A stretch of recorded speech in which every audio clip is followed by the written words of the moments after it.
Now see here, obtain the ratio of nuclear radii of 26 Fe56 and 92 uranium 238, and what is the approximate ratio of their nuclear densities.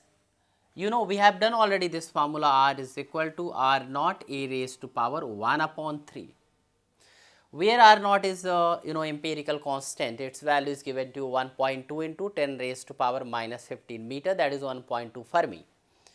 We have to calculate these two radii. So, we have got the mass numbers here.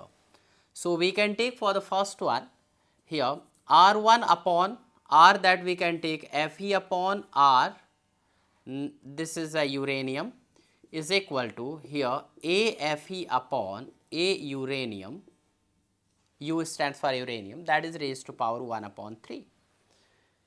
Just by putting these values you can solve, that is 56 upon 238 raised to power 1 upon 3, and you can get it the answer here, whatever is there, you can solve it.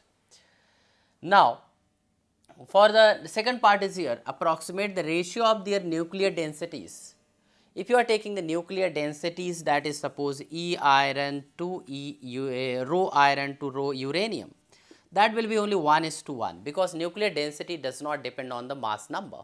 Nuclear density is independent of the mass number, so that remain ratio 1:1.